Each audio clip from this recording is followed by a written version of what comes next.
Dude, Hey, what's up? what you reading? The Bible. You're reading the Bible? Yeah. Dude, why are you reading the Bible? For class? No, I just... Okay, so you're just reading the Bible. You're just sitting here in a coffee shop in the 21st century using state-of-the-art technology to read ancient myths for no reason whatsoever. Well... Tell me something. Are you one of those super religious people who thinks Jesus actually rose from the dead? Well, I do believe that. Do you also believe in the Easter Bunny, Santa Claus, unicorns, Bigfoot? Ever been abducted by aliens? And do you buy into all those other ancient myths about dying and rising gods invented by primitive nomadic tribes back in the Bronze Age? No. Okay, so what's the difference between Jesus rising from the dead and all those other fairy tales? Here's the difference. My belief in the resurrection of Jesus is rational. It's based on historical facts. Facts? What facts? Well, first, Jesus died by crucifixion. Whoa, hold on. We don't even know if Jesus existed. Why should I believe your facts? Well, because the 5 facts I'm going to give you are backed by so much historical evidence that most professional critical scholars who study the subject accept them as true. That includes skeptical atheist scholars. Okay, so Jesus was a guy who actually existed and then got himself killed. So what? That's the first fact. Second, his disciples were convinced that he rose from the dead and appeared to them.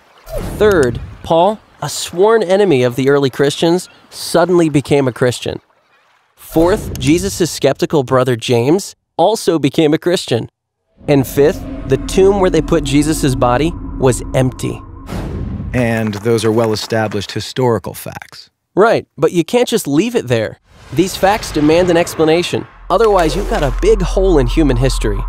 Okay, here's an explanation. They all lied.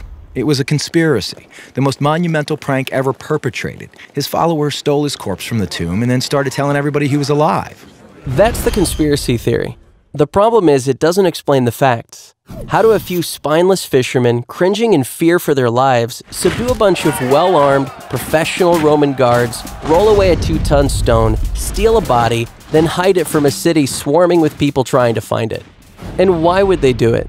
The disciples had absolutely nothing to gain by lying about Jesus' resurrection. In fact, they were persecuted, and we have good historical evidence that 5 of them were martyred because of their claim that Jesus rose from the dead.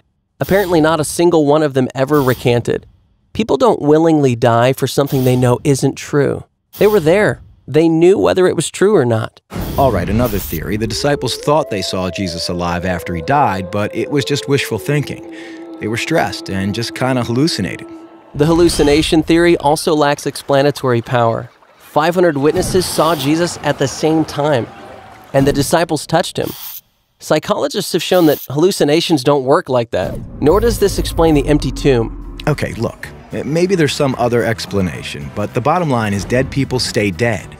Rising from the dead would be a supernatural event, a miracle, and science has proven that miracles don't happen. Oh, really? When did that happen? I don't know. I just kind of heard it somewhere. Science has not disproven miracles. In fact, that would be impossible. Why? Science deals exclusively with natural phenomena, physical matter and material processes, right? Yeah. But a miracle, by definition, is not a natural phenomenon. It's supernatural. So a supernatural event would lie outside the boundaries of science. It's logically impossible for science to throw out any hypothesis that lies outside its boundaries. why have I never heard this stuff before? I don't know. Maybe because it's scary? Scary? Yeah. As long as Jesus rising from the dead is just a fairy tale, like Santa Claus and unicorns, it doesn't threaten my little world. But if it's a fact, if he actually did rise from the dead, that's huge. It's a total game changer. And that's why it's so hard to think about it objectively. Whoa. Yeah. Big whoa.